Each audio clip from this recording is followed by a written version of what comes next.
منيو ميزان أمتي قام زقال زي خندز خيلو ميزان قال زي خندز خيلو ميزان قليلوس كم تزخي ناي صحافي ناي درافاي ناي قطعمي حلفنا أنت يخون ብዙሕ ሰብ ዘይግልገለሎም ዘይጥቀመሎም ናይ ትግርኛ ቃላት ሃብቲ እዮም ኣምጪ ኸላልዮም ኣለዉ ሰብ ከዓ ከም ዝጥቀመሎም ገብር ኣለዎ ከምዚ ክገብር ዘይክኢሉ ናትካ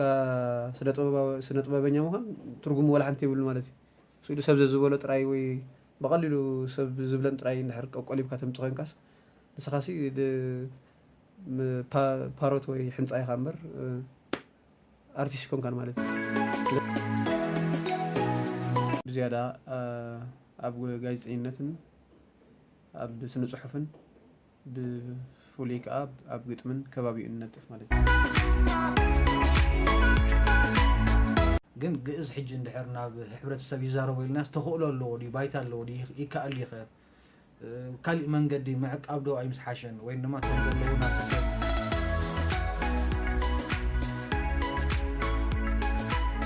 ሕብረተሰብ ናይ ዓፋር ወይ ሕብረተሰብ ኩናማት ኢልካሲ ንምንታይ ኢኻ ሕብረተሰብ ኩናማት ትብል ዘለኻ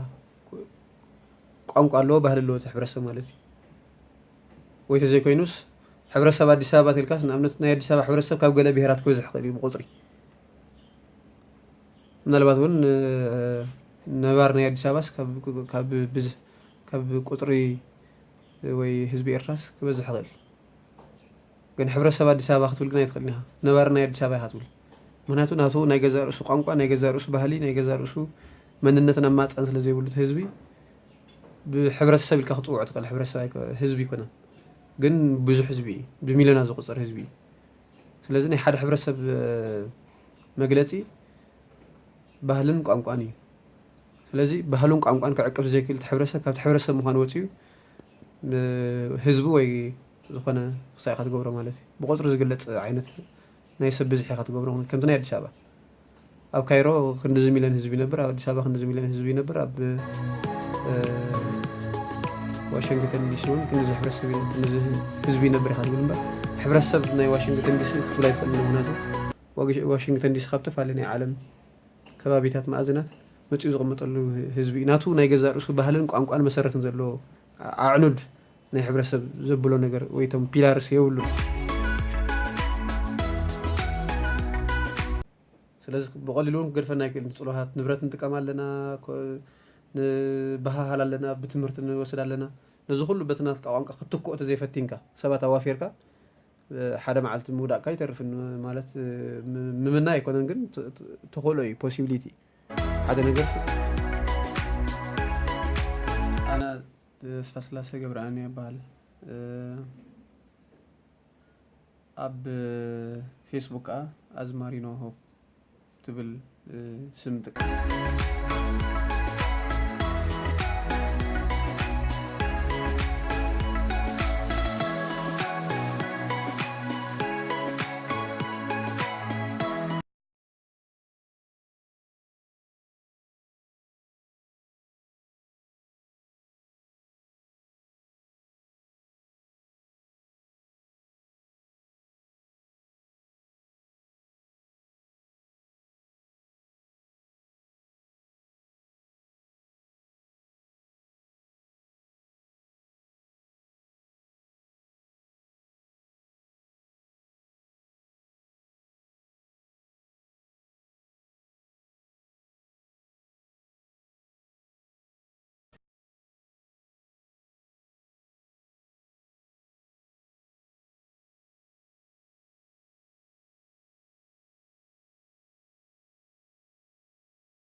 ንተቋንቋ ተስፍሖ ተዘይክኢልካ ነቶም ናይ ቴክኖሎጂ ቃላት ክትጥቀም ተዘይክኢልካ ዳጠፋእካ መኻድካ ምክንያቱ ናብ ዝሰልጠነ ዓለም ኢና ንኸይድ ዘለና ዝሰልጠነ ዓለም ከዓ ናባና መፅእ ኣሎ ማለት እዩ ስለዚ ብቐሊሉ እውን ክገድፈና ይክእል ንፅሉዋት ንብረት ንጥቀም ኣለና ንባህሃል ኣለና ብትምህርቲ ንወስድ ኣለና ነዚ ኩሉ በቲ ናትካ ቋንቋ ክትክኦ ተዘይፈቲንካ ሰባት ኣዋፊርካ ሓደ መዓልቲ ምውዳእካ ይተርፍን ማለት ምምና ኣይኮነን ግን ተኽእሎ እዩ ፖሲቢሊቲ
ይምስሓሸን ወይ ድማ ቶም ዘለዉ ናብቲ ሰብ ዝርድእሎም ቋንቋ ምትርጓም ዶ ይሕሽ ትብል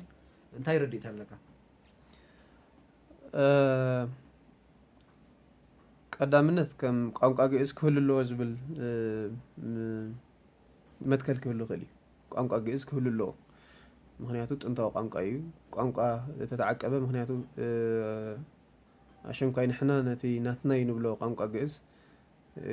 ኤውሮጳውያን እውን መፅሓፍቲ ናይ ቋንቋ ግዕዝ ካብ ኣብያተ ክርስቲያናት ትግራይ ኤርትራ ወይ ካልእ ናይ ከባቢታት ኣምሓራ ወሲዶም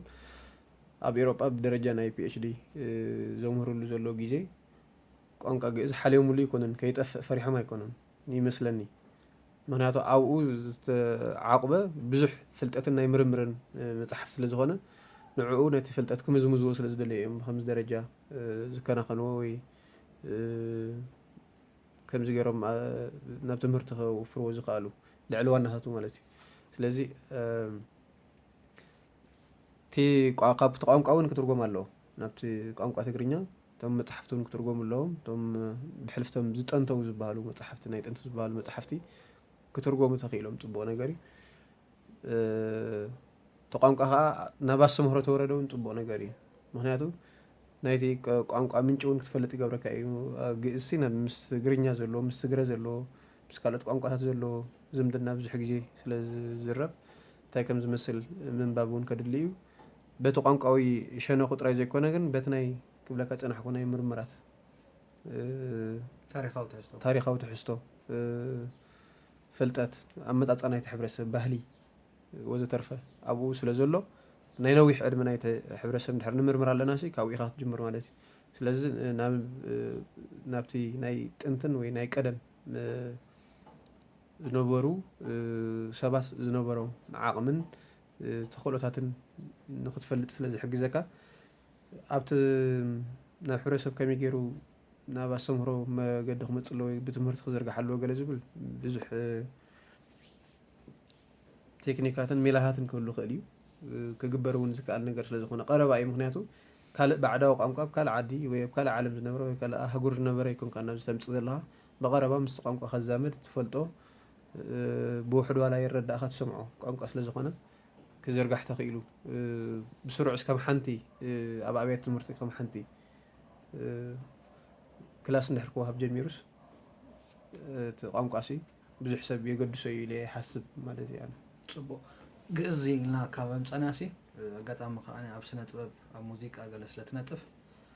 ቅዱስ ያሬድ ብብዙሕ ነገራት ይለዓል እዩ ኣብ ዜማ ኣብ ቋንቋ ግእዝ ኣብ ታሪክ ወዘተ ንእግረ መገደይ እዚ ክቡራት ሰማዕተይ ብዛዕባ ያሬድን ዝገበሩ ኣስተዋፅኦታት እንታይ ተልዕለለይ ወይ እንታይ ትዝክር ቅዱስ ያሬድ ማለት ናይ ያሬድ ኣስተዋፅኦ ምናልባት ብሓፂር ክግለፅ ዘይክእል ከውን ግን ኣብቲ ዜማታቱ ኢኻ ልዕሊ 10 ስኬላት ነይሮሞ ናይ ሙዚቃ ስኬላት ነይሮሞ 3 ቅኒታት ሙዚቃ ነይሮሞ ግእዝ እዝል ኣራራይ ንብሎም ማለት እዩ ብሓፂሩ ኣብቲ ኣብያተ ክርስቲያን ጥራይ ዘይኮነ ብቲ ዓለማዊ ሙዚቃ እውን ተመፂኻ ቀሊል ፅልዋሃት ኣይኮነ ዘለዎ ምክንያቱ መሰረት ናይቲ ኣብ ምድሪ ሓበሻ ዘሎ ናይ ዜማ ባህሊ መሰረቱ እዩ ብዙሓት ሰባት ከም ዝብልዎ እውን ናይ ቀረባ ግዜ ተዘክሮታት በዓል ሞዛርት ገለልካ ንሙዚቃ ዓለም ኣበርክቶ መፂኻ ከም ዝበልናዮ ናይ ነቲ ሚድያ ናይ ምጥቃምን ባይታ ዘይምህላው እንተዘይኮይኑ ናይ ያሬድ ኣበርክቶ እውን ኣብ ሙዚቃ ዓለም ደረጃ ሙዚቃ ዓለም እንተሪኢኻዮ ቀሊል ነገር ኣይኮነ ምክንያቱ ኣብቲ ኣብያተ ክርስቲያናት መበቆላዊ እዩ ባዕላዊ እዩ ከዓ እቲ ዜማታት ማለት ተሪኢኻዮ ካብ ዝኾነ ዓዲ ተቐዲሑ ዝመፅእ ወይ ዝኾነ ዓዲ ትረኽቦ ነገር ኣይኮነን ምክንያቱ ዝኾነ ንናቱ ዓዲ ቅኒታት ኣለዎ ኦፔራ ዝብል ትሰምዕ በቲ ትኸይድ ካልእ ትሰምዕ በዚ ናብዚ ተመፂኻ ከዓ ዋላት መንፈሳዊ ጥራይ ዘይኮነ ስቲኦም ዋላ ዓለማዊ ደርፍታት እውን ወይ ኣብቲ ሙዚቃ ዓለም እውን ተመፂኻ ፅልዋሃት ናይቲ ያሬዳዊ ሙዚቃ እዩ ዘለዎ ስለዚ ያሬዳዊ ሙዚቃ ነቲ ሃይማኖትን ነቲ ሙዚቃን ብሓፈሻ መንፈሳውን ዘይመንፈሳውን ሙዚቃ ዝገበሮ ኣበርክቶ ቀሊል ነገር ኣይኮነን ናቱ ቅኒታት ናቱ ዜማታት ናቱ ሕብረ ዝማሬ ሒዙ ንክመፅእ እዩ ኣኽኢልዎ ስለዚህ ናይ ነዊሕ እዩ ናይ ነዊሕ ናይ ቅድሚ ሽሕን ክንደይን ዓመት እዩ ኦልሞስት ናብ 525 ዓመተ ምህረት ከባቢ ያሬድ ነይሩ ተባሂሉስ ነዊሕ ግዜ እዩ ስለዚህ ካብኡ ጀሚሩ ማዕቢሉ ዶ ቀፂሉ ዶ ክንደት ደረጃ ዝፍለጠሉ ኣብ ዓለም ቦታ ረኺቡ ዶ ተይልካ ምስ ውድቀት ናይቲ ሕብረተሰብ ንድሕሪት ተመሊሱ ክኸውን ይኽእል ግን ኣብ ሙዚቃ ዓለም እውን ልዑል ኣበርክቶ ከም ዘለዎ እዩ ናይ ያሬድ ስማዕኒ ስጋብሎም ዘለዉ ናይ ኣዘያይማ ሜላታትና ከዓ ብምልኦም ካብኡ ዝተወሰዱ እዮም ፅቡቅ ሓራይ ምናልባት ኣብ ሙዚቃ እውን ከም ትነጥፍ ኢለ ገሊፀ እንዲ ወይ ዶም ኣብ ሙዚቃ ኣብ ግጥሚ ትነጥፉ ሰባት ንቋንቋኹም ወይ ድማ ነቲ ትጥቀምሉ ቋንቋ ኣብ ምፍላጥ ዘሎ ግደ ትዕዘቦ ትዕዘብቲ እንተሃልዮ እንታይ ይመስል ኣነ ብድኹም እየ ዝገልፆ ምክንያቱ ተሪእኻዮ ናይ ምድግጋም ነገራት ይበዝሕ ኣብቲ ደርፍታት ናይ ትግርኛ እቲ ምድግጋም ዘምፅኦ ዘሎ እንታይ እዩ ናይ መሃዝነት ናይ ምምርማር ዓቕሚ ናይ ምንባብ ዓቕሚ ትሑት ወይ ድሩት ስለ ዝኾነ እዩ ሰብ ክምርምር ተዝጅምር ሓድሽ ፈጠራታት ሓደስቲ ምህዞታት ክሰምዕ ትኽእል ኢኻ ግን መፅሓፍቲ ዝኾነ ሰብሲ ብቐረባ ብሙዚቃ ዓለም ከባቢ ዘሎ ሰብስ ኣንባባይ ትብሎ ሰብ ኣዝዩ ሒደት እዩ ኣዝዩ ገሊኡ በፃብዕቲ ገለመለ ወይ እውን ንገሊኡ ሳፃብዕቲ እግር ወሲኽካ ተዘይቆፂርካያስ ኬንኡ ዝኸይድ ዓይነት ኣንባባይ ኣሎ ብሙዚቃ ናይ ትግርኛ ኢልካ ክትዛረብ ኣሸጋሪ እዩ ናይዚ ውፅኢት ስለ ዝኾነ ከዓ እቲኦም ፀለውቲ ዝበሃሉ ሰባት ወይ ብቋንቋ ሙሉእ ዓቕሚ ሃልይዎም ፀለውቲ ዝኾኑ ሰባት ክትረኽቦም ከዓ ስግር ኢልካ እዩ ኣብ ገሊኦም ኣብ ውሽጢ 10 ዓመት ትረኽቦም ገሊኦም ኣብ ውሽጢ 10 ዓመት ሓደ ሰብ ትረክብ ኣብ 30 ዓመት ሓደ ሰብ ትረክብ 40 ዓመት ገለኹም እዮም እቶም ዝበዝሑ እንታይ እዮም ገሊኦም ናይ ዜማ ዓቕሚ ዘለዎም ገሊኦም ግጥሚ ካብ ሰብ ዝቕበሉ ገለ ከዓ ዜማ ካብ ሰባት ዝወስዱ ናይ ድምፂ ዓቕሚ ዘለዎም ገለ ይኾኑ ማለት እዩ ስለዚ እቲ ናይ እኩባት ዓቕሚ እንድዩ ኣብቲ ሙዚቃ ተመፂኻ ብቐጥታ ግን ግጥምን ዜማን ባዕሎም ክሰርሑ ዝኽእሉ ኣንቢቦም ክሰርሑ ዝኽእሉ ዋላ እውን ካብቶም ገጠምቲ ዝበሃሉ እውን ሓድሽ ዓይነት ክሳይ ሒዞም ክመፁ ዝኽእሉስ ሒደት እዮም ይፍለጡ እዮም ይፍቀዱ እዮም ከዓ ስለዚ ንዓይ ኣዝዩ ትሑት ባህሊ ናይ ንባብን ትሑት ባህሊ ናይ ምምርማርን ኣሎ ሙዚቃ ትግርኛ ኢለ ዝሓስብ ስለዝኾነ እዩ ከዓ ንሪኦ ዘለና ሓንቲ ሰማዕኻያ ርእስቲ ድሕሪ 2 ሰሙን ካልእ ሙዚቃ ተሰሪሕዋ ትመፅእ ኣሰልቻው ዝኾኑ ቃላት እዩ ዘሎ ዋላ ዜማ ብምሉእ ናይ ቀደም ዜማታት ገምጢልካ ኢኻ ተምፅኦ ናይ ምህዞን ፈጠራን ዝበሃል ዓቕሚ ደረጋ ናብቲ ዝተሓተ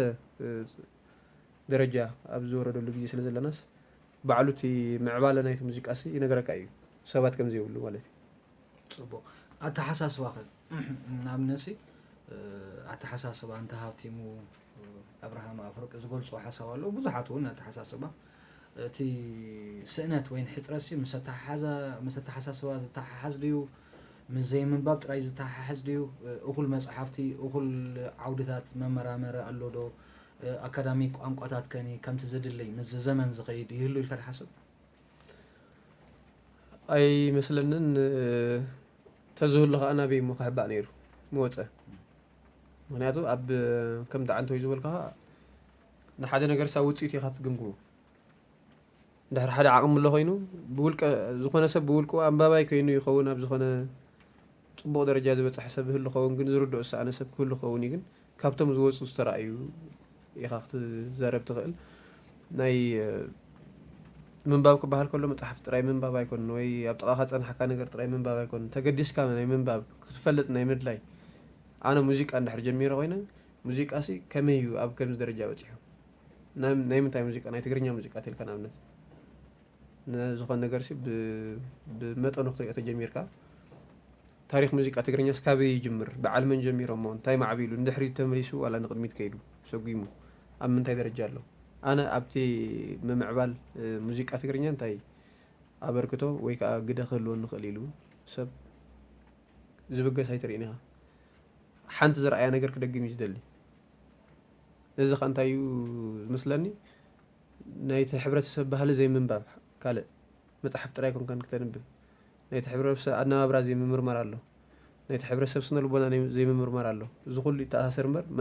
ፍልጠት ካብ መፅሓፍ ጥራይ ዝርከብ ኢልካ ክትወስድ ወይ ሞያኻ ብመፅሓፍ ብምንባብ ጥራይ ኢኻ ክተማዕብሎ ትኽእል ኢልካ ክትወስድ ኣይትኽእልን ኢኻ ሰባት ክትውከስ ትኽእል ኢኻ ናይ ነዊሕ ግዜ ተመክሮ ዘለዎም ሰባት ኣለዉ ኣብ ተዓውዲ ነዊሕ ግዜ ዝሰርሑ ሰባት ኣለዉ ንዕኦም ክትውከስ ትኽእል ኢኻ ባዕልኻ ከዓ ክትዕዘብ ትኽእል ኢኻ ማለት እዩ ምክንያቱ ሙዚቃ ኣብ ዝኾነ ግዜ ሙዚቃ ትግርኛ ወይ ዘመናዊ ሙዚቃ ኣብ ከምዚ ደረጃ በፂሑ ነይሩ በዓል መስለ ዝነበሩ እዮም ኣብ ከምኡ ደረጃ በፂሑ መፅናዕቲ ኮ ስራሕ ትኽእል ኢኻ ብግድን ክሳ ኣይኮነን ዝተፃሕፈ ጥራይ ከንብብ ኣለኒ እንተልካ እሞ ዘይተፃሕፈ እንድሕር ብዛዕባ እቲ ደሊኻዮ ዘለካ ርእሲ ዘይተፃሕፈ ነገር እንድሕር ዘየለ ወይ ዝተፃሕፈ ነገር እንድሕር ዘየለስ ኣይተንብብን ኢኻ ማለት እዩ ስለዚ ካብ ኪንዮት መፅሓፍቲ ጥራይ እውን ዘይኮነስ ምምርማር እውን ስለምንታይ ኣብ ከምዚ ደረጃ ኣብ ከምዚ ግዜ ወይ ኣብ ከምዚ ዓመተ ምህረት ዝነበሩ ደርፍታት ስጋብ ሎሚ ፀለውትን ተፈተውትን ኮይኖም ስለምንታይ ኣብዚ እዋን እዚ ዘሎ ናይ ሙዚቃ ትግርኛ ተቐባልነት ከዓ ኣብቲ ህርመት ከባቢ ጥራይ ተወሲኑ ተሪፉ ስለምንታይ ኣብ ግጥምን ዜማን ወዲቑ ክትምርምሮ ትኽእል ኢኻ ኮ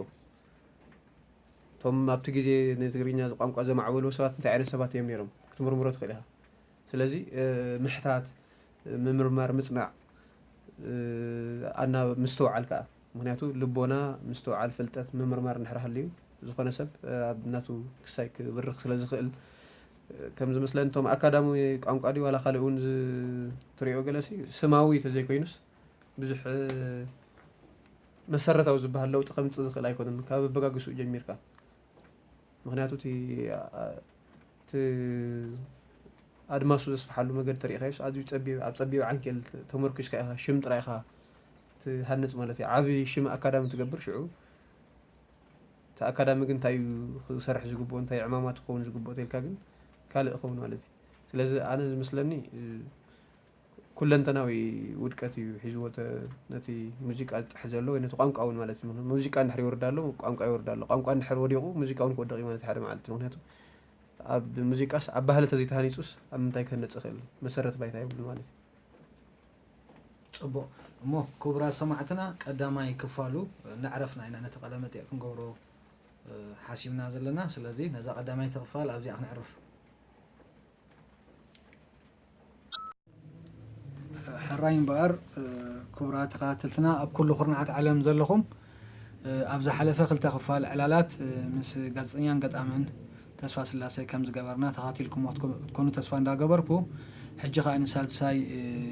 ቃለ ምሕተት ወይ ቃለ ምልልስ ተዳሊና ኣለና ከመይ ትቕኒ ተስፋ ስላሴ ከመይ ቀኒ ኸብሪሞ ደሓን ዶ ሰናይ ፅቡቕ እሞ ፅቡቕ ኣብ ስነ ፅሑፍ እውን ፅቡቕ ዝምድና ኣለካ ብትምህርቲ እውን ኣደንፊዕኻ ኢኻ ትርኢ ተጋጌ ስለዚ ስነ ፅሑፍ ምስቲ ዓንኬል ናይ ቋንቋ ትግርኛ ጌርናዮ ዘለና ስነ ፅሑፍ ትግርኛ ብሓፈሻ ከመይ ኣሎ ተኽኢልካ እውን ምስ ካልኦት ሳሆ ኩናማ ዓፋር ኣምሓርኛ እውን ክትንክፍ ትኽእል ኢኻ ኢለ ይሓስብ ኣብ ከመይ ኩነታት ኣሎ ምስ ኣጀማምሩ ሓራይሞ ፅቡቕ ኣብ ስነ ፅሑፍ ትግርኛ ክበሃል ከሎ ዝኾነ ካብ 18 መፋርቕ ጀሚሩ 18 ክፍለ ዘመን ዘይኮነ 1800 መፋርቕ ማለት እዩ ናይ 19 ክፍለ ዘመን ስነ ፅሑፍ ክበሃል ከሎ ነቲ መፅሓፍ ተጀመረሉ ካብ ዝብል ማለት እዩ ቅድሚኡ ናይ ቋንቋ ግእዝ ስነ ፅሑፍ ስለ ዝነበረ ኣብያተ ክርስቲያናት ዝማዕበለ ካልኦት እውን ናይ ሕግታት እንዳባውን በቢግዜኡ ኣብ 13-14 ክፍለ ዘመን ተረኺቡ ዝበሃል እውን ከም ዘሎ ኮይኑ ብዝያዳ ግን እቲ ዘመናዊ ስነ ፅሑፍ ዝበሃል ወይ ብደረጃ ማሕተም ዝመፀ ግን ካብቲ መዝገበ ቃላት እዩ ዝጅምር ብውሕዱ ቀዳማይ መዝገበ ቃላት ትግርኛ ተባሂሉ ዝንገረሉ ሄንሪ ሰልት ብ1814 ዓመተ ምህረት ፈረንጂ ሓፂር መነፀረ ቃላት ትግርኛ እንግሊዝኛ ኣምሓርኛ ኣገው ዝፀሓፈ እዩ ካብቶም ቀዳሞት ዓበይቲ መዝገበ ቃላት እዩ ዝበሃልስ እውን ብሎቢኮ ዲቬቶ ዝበሃል ጣልያን እውን ብሓገዝ ደብተራ ፍስሓ ጊዮርጊስ ኣብየዝጊ ጦብላሕታ ታሪክ ኢትዮጵያ ዝብል መፅሓፍ ተፃሓፉ ወይ ፈላማይ ናይ ልበወለዳዊ መፅሓፍ ወይ ናይ ጉዕዞ መፅሓፍ ማለት እዩ ታሪክ መዘክር ጉዕዞ ዝፀሓፉ ደብተራ ፍስሓ ጊዮርጊስ ኣብየዝጊ በዓል ዓዲ ይሓ ምዃኖም ዝፍለጥ እዩ ካብ ኢታት እዩ ዝጅምር ድሕሪኡ ኣብ ምእታው ጣልያን እውን መዛግብቲ ቃላት ኣብ ኤርትራ ክፀሓፉ ጀሚሮም እዮም ብቆንዱ ግን ከም መዝገበ ቃላት ብሓፈሽኡ ዓብይ መዝገበ ቃላት ተዳልዩ ዝበሃል ብ1948 ብኣባ ዮሃንስ ገብረ እግዚኣብሔር ብትግርኛን ኣምሓርኛን ሙሉእ ብፊደላት ግእዝ ተፃሓፈ እዩ ካብዚ እዩ ዝጅምር ክበሃል ዝኽእል እቲ መዝገበ ቃላት ቅድሚኡ ነይሩ እዩ ብስዊድሽ እውን ምስ ትግርኛ እውን ፈረንሳን ትግርኛን ጣልያንን ትግርኛን እውን ነይሩ እዩ ግን በአምሓርኛን ትግርኛን በባ ዮሃንስ ገብረ እግዚአብሔር ጀሚሩ ኣብ 1948 ድሕሪኡ 1951 እውን ብኣባ ማቴዎስ ተጻሕፈ ፈላማይ ዝበሃል መዝገበ ቃላት እውን ኣሎ እዚኦም ከም መባእታዊ ወይ ነቲ ስነ ጽሑፍ ትግርኛ ምርኩስ ካብ ዝኾኑ እዮም ናይ ሰዋስው ድሕሪኡ ናይ መጽሓፍ ቅዱስ ምትርጓም እውን ኣሎ ማለት እዩ ናይ መጽሓፍ ቅዱስ ምትርጓም ዳርጋ ተዛዓበየ ነጥቦ መቐየሮ ክንብሎ ንኽእል ኣብ ዕብየ ስነ ጽሑፍ ትግርኛ እዩ ድሕሪኡ ኣብ ጋዜጣታት ነበረ ኣብ ግዜ ፌደሬሽን በዓል ኣቦና ወልደ ማርያም ጽሕፎ ዝነበሩ ጽሑፋት እውን ተዛዓበየ ተራ ገሊኡ ኣብቲ ቃላት ገለ ፊደላት ግእዝ እውን ኣብ ምትራፍ ከም ሰፀ ሃሌታ ገለ ዝኣመሰሉ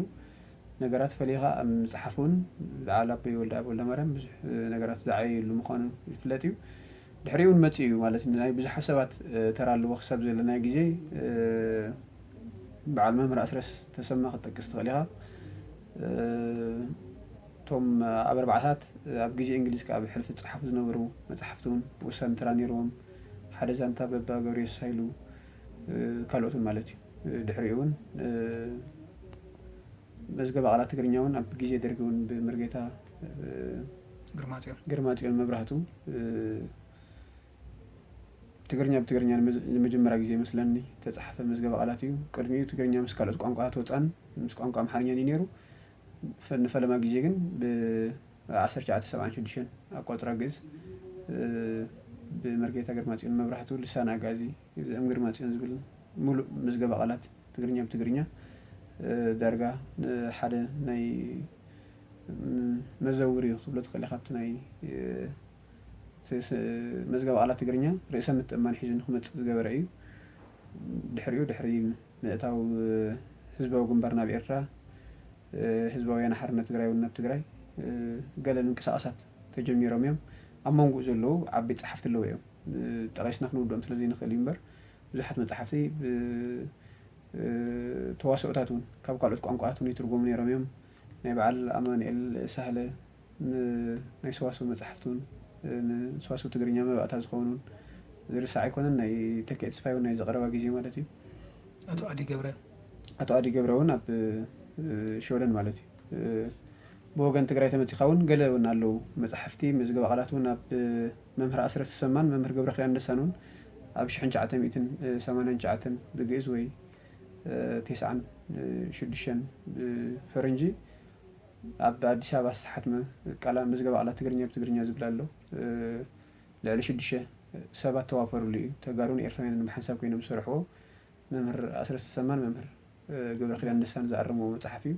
እዚ እውን ሓደ ካብቶም መዝገበ ቃላት እዩ ኣብ 1987 ብግእዝ እውን ናይ መምህር ገብረ እግዚአብሔር ቢሆን ተኽሉ እውን ዝዳለዎ መዝገበ ቃላት ነይሩ እዩ ድሕሪቱ ዝዓበየ ብሉፅ ክትብሎ ትኽእል ዘመናዊ ወይ ምዕቡል መዝገበ ቃላት ትግርኛ ብትግርኛ እውን እቲ ናይ ተክኤ ተስፋይ ናይ 1999 እውን ፈረንጂ ካብቲ ኣዝዩ ኣገዳሲ ዝኾነ መዝገበ ቃላት ወይ ዝማዕበለ መዝገበ ቃላት ክትብሎ ትኽእል ኢኻ ናይ መምህር ሃብተ ዘርአ መሰረት ዝገበረ መጽሓፍ ኣብኡ እውን መጽናዕቲ እውን ተገብርሉ በዓል ዶክተር ተወልደ ብርሃን ኣብ ዩኒቨርሲቲ ኣስመራ ፕሬዚደንት ዝነበረ እውን ብዙሕ ሱታፍየ ይገብር ከም ዝነበረ ኣብ ምምዕባል ቋንቋ ትግርኛ እንኮላይ ኣብ ትግራይ እውን ሰሚናር ክግበር ከሎ ግዜ ደርጊ እውን ካብቶም ቀለስ ሰባት ሓደ ዶክተር ተወልደ ብርሃን ምንባሩ ይዝከር እዩ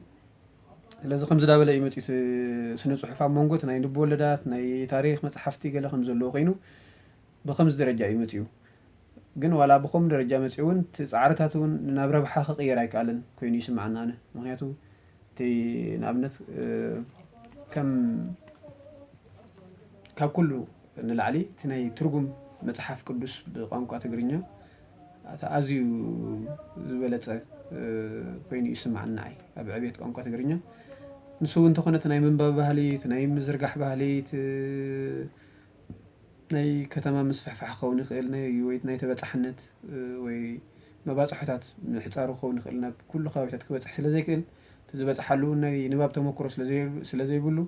ብዙሕ ሰብ ኣንቢቦ ክትብል ኣይትኽእልኒ ኢኻ ምናልባት ምስ ሃይማኖታውነት ምዃኑ እውን تن ሃይማኖት ክርስትና ጥራይ ዝምልከት ሰብ ከም ቦ ይኽእል ይኸውን ብብዝሒ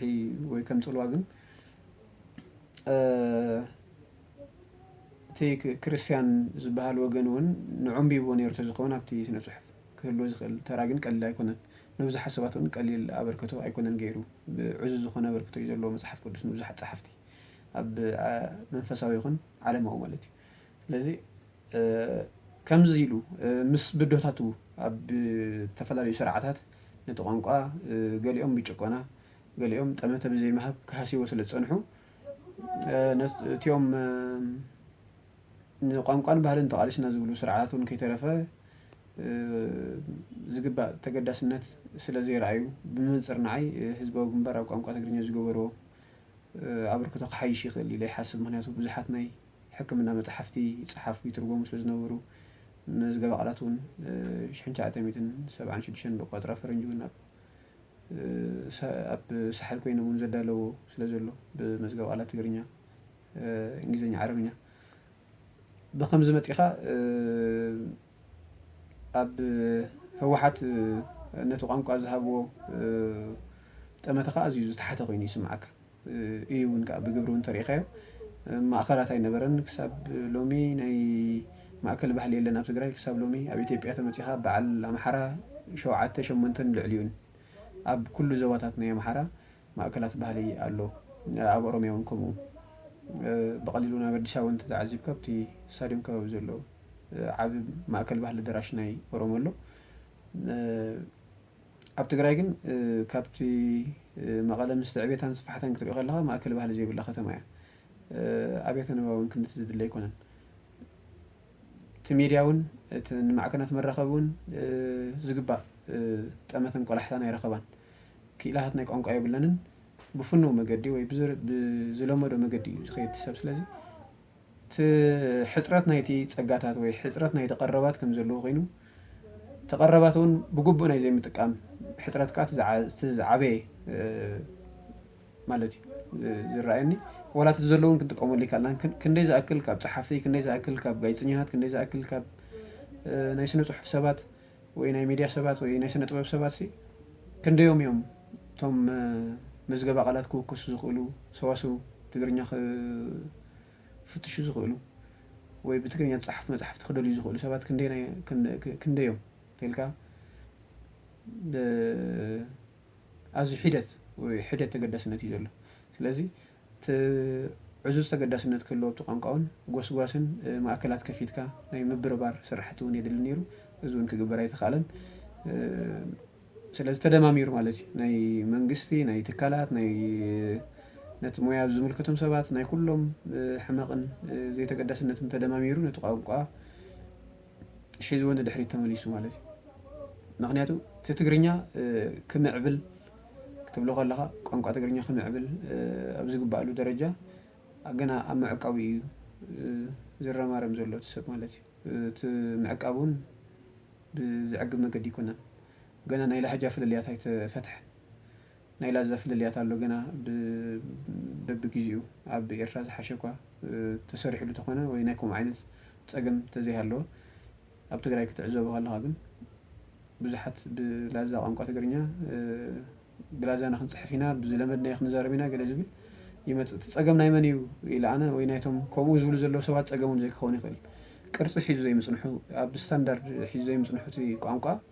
ويون كومو زطمتولا اكل بزي مركبو سب بززمو صدا صحفا انا بزمو صخو صحفينا بزبل غنا اتي ساينساو مقد كم زي تختله ناي قانقا سواسو ناي قانقا زبال اب سرعه تقس خمس يلتو قانقا يزري كذا أنا ودكت نايتي أب تقرني ستاندردايز مقبرو استفترة عبا هقف ولدو يو تمرأي أنا يزي كوين سمع عنمو سنة صحف تقرني أبقى لقيزي حافة بلا أبقى لقيزي لتقي بلا أبقى لقيزي عنو كوم دابلي ولاتي أماتو نايتي حجز له درجة بزحي كلو خلقن بدرجات صفت ندحر متخاص كبزح قعزي مصحفتي وي زينب وي سبات زبكل بحلفنا هيصنات تصحف مصحف طريقه اب تግራይ تعزو بقى ولا حنت سنلبنا نايتهم قلعو كهنص زيكل نعوم زي متن نعوم مدنغار كفطر زخل مصحفتي كابناي عبيتي مصحف ناي قلعو مصحف أزيو تنقا يطلب مخنياتو قلعة زبالكايو زهابكا يقبلكا عبا كن دأرم يسمعك جيجا نحرا لكا كوس إزس ناي عامة مهرت جيجا غيرو ناي صحفا جيجا لو ناي سواسو جيجا لو ناي إلو أرمو ريتون كبكا يخلي مخنياتو تموكرو سلازلو قرب فلتت كأس لازلو أرمي زنبكا قلعو كن زهابكا يمسلو زقبلو أب قلعو زتمتو لحنت نغري لن تعذيب كاي مالتي ناي قلعو مصحفتي وين قلعو زدالو مصحفتي صبق عداق اللهم بقليلو ክትከስበሎም ትኽእል ኢኻ ብዝብል እዩ ዝረኸበ ሰብ ህርጉ ኢሉ ዝኣተዎ ዓይነት ናይ ስነ ጽሑፍ እዩ ዘሎ እቲ ናይ ህፃናት ብሕልፊ ስለዚ ጽባሕ ከዓ ቋንቋ ትግርኛ ምንታይ ደረጃ ክዓልብ እዩ ክትብል ተኾንካሲ ሎሚ ንቆልዑ እንታይ ትገብረሎም ኣለኻ ነቶም ቆልዑ ብኸመይ መገዲ ጥምቶም ኣለኻ ዝብል ሕቶ ክትምልስ ኣገዳስነት ኣለዎ ስለምንታይ ሎሚ ቆልዑ ብዝግባእ ብቋንቋ ተኸስኪሶም ባህሎም ፈሊጦም ቋንቋኦም ፈሊጦም ተዘይዓብዮም ጽባሕ ንጎ ካበይ ከምፅኦም ምስ ዓበዩ ስምዒት ጥራይ ጌርካ ክትቀይሮ ይትኽእል ኢኻ ንሓደ ሕብረተሰብ ባህለይን ቋንቋ እንተደፊሩ ኢሉ ስምዒታዊ ክኸውን ይኽእል ግን ስምዒት ዘይኮነ ምኽንያት እዩ ኣብ ዓለም ክልውጥልካ ዝኽእል ምኽንያት ከዓ ክትመሃረሉን ክትመፃሉን ኣለካ በቲ መገዲ ክትመፅእ ኣለካ ስለዚ ኣነ ገሊኡ ብብዝሒ መፅሓፍቲ ድዓቀና ትግርኛ ይዕንብብ ኣሎ ይምዕብል ኣሎ ገይልካ ክትዛረብ ኣብ ሰካፊ ደረጃ እዩ ምክንያቱ በዘፈቀደ ዓይነት እዩ ሰብ ዝፅሕፍ ዘሎ በዘፈቀደ ዝበሃል ዓይነት ኣፀሓፋ ከዓ ኣብ ዝኾነ ነገር ከብፅሓካ ይክእልን እዩ ምክንያቱ ስነ ጽሑፍን ስነ ጥበብን ትግርኛ ሎሚ ዘርከበ ሰብ ዝደፍሮ ዓይነት ሙያ እዩ ኮይኑ ዘርከበ ሰብ እዩ ዝደፍሮ ሰብ እንታይ ፈሊጠ እንታይ በፂሐ እንታይ መድሚረ ኢሉ ክሓስብ ኣይክእልን እዩ ዝኾነ ሰብ ባህቲ ኢልዎ ኣትዩ ዝሕምሰሉ ቀላይ እዩ ኮይኑ ስለዚ ከምዚ ዓይነት ፀገማትን ኣማፃን እዩ ዝረኣየና ኣነ ምስነ ጽሑፍ ትግርኛ ብናተይ ዓቕሚ ማለት እዩ ጽቡቕ ሕሩይ ኣብ ፀገማት ኣልዒልካ ኣለኻ ነዚ ከዓ መቕረፊ እዩ ከምዚ ኣብ ሓደ ሕብረተሰብ ሕግን ስርዓትን የድሊ ኣብ ቋንቋ ከዓ ሰዋስው የድሊ ሕጂ ተፈላለየ ዓበይቲ ትካላት ይመስረት ኣለዋ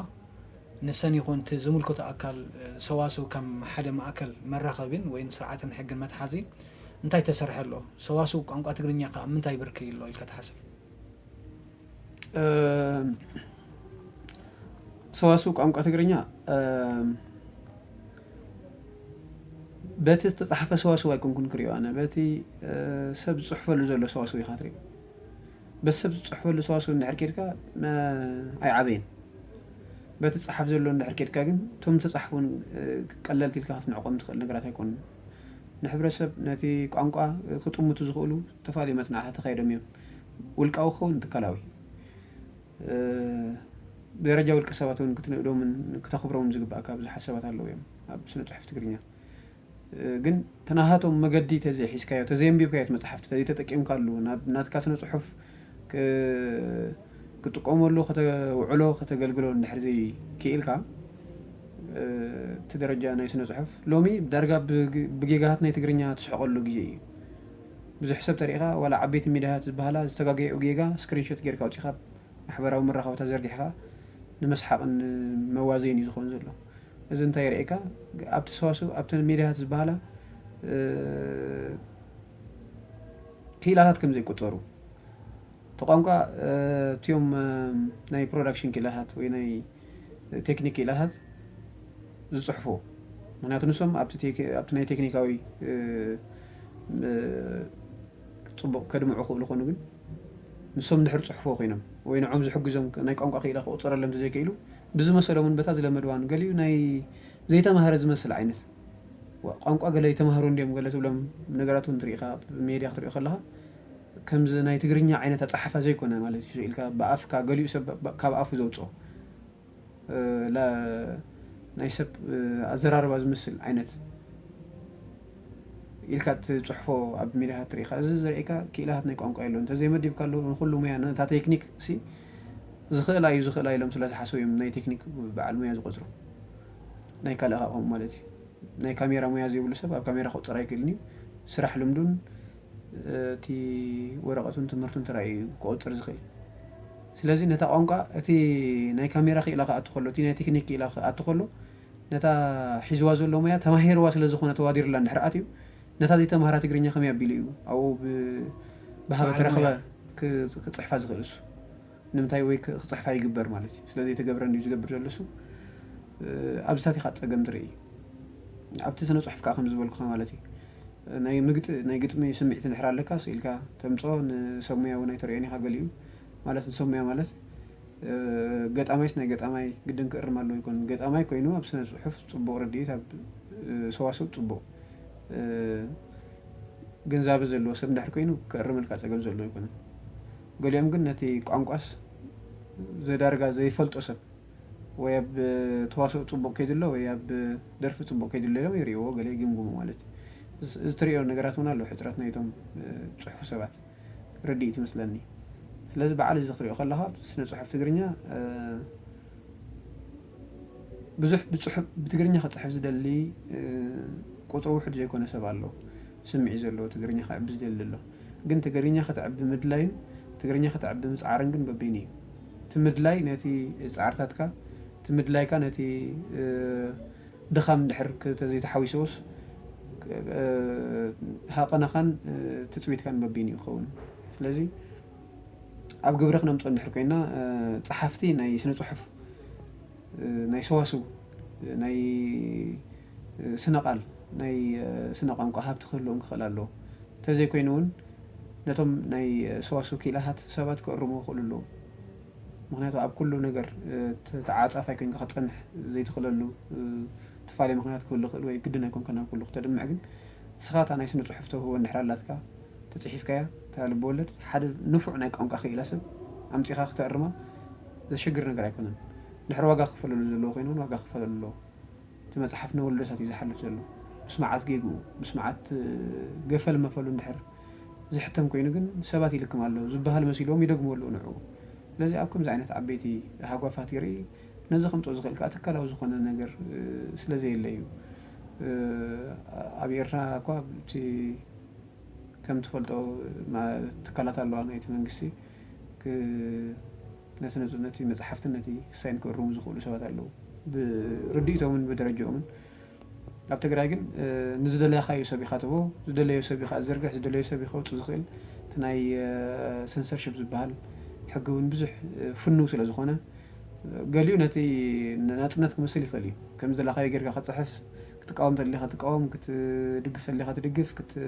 ካልእ ነገር ክትፅሕፍ ተለኻ ክትፅሕፍ ትኽእል ከምኡ ናፅነት ምዃኑ ብገለ ሸነኹ ፅቡቅ ክኸውን ይኽእል ግን ሓደ ሕብረተሰብ ቋንቋኡ ከይማዕበለ ደረጅኡ ከይፈለጠ ብከምኡ ዓይነት ነገር ፍንው እንድሕር ጌርካዮ ግን ትትካለ እውንስ ብውሕዱ ናይ ስነ ቋንቋ ትካል ክኸውን ይኽእል ነይሩ እኳ እዩ ድሕር ናፃ ክትገብሮ ደሊኻ እውን ኮ ግድና ኣይኮንካን ናይ ውልቂ ትካላት ወይ ከም ሸቐጥ ማለት እዩ ከም ንግዲ እዮም ዝሪእዎ ናይ ኣብያተ ማሕተም ኣለዋ ከም ንግድን ስራሕ እምበር ንቋንቋ ተገዲሰን ዘይክኾነ ክእል እዩ ከም ንግዲ እዮም ይኽስብ እንድሕር ኮይኑ ንዕኦም መፅሓፍቲ ክሕትሙ ክእል እዮም በቲ ኣኽሳባይ ትሕሱ እዮም ክሪእዎ ነቲ መፅሓፍቲ ዝሕተም ማለት እዩ መንግስቲ እንድሕር ኮይኑ ትካላት እንድሕር ኮይኖም ግን ተገዳስነት ናይቲ ቋንቋ እውን ስለዘገድሰን ማለት እዩ ስለዚ በዝታት ክትሪኦ ከለኻ ዓበይቲ ሕፅራታት ኣለዉ ብፍላይ ኣብ ትግራይ ማለት እዩ ፅቡቅ የቀኒለይ እዚኣ ሳሰይቲ ክፋል ኣብዚ ደው ክነብሎ ኢና ኣብ ረብዓይ ከዓኒ ካሊእ ክንቅፅሎ ኢና የቀኒለይ ኣቀዲመ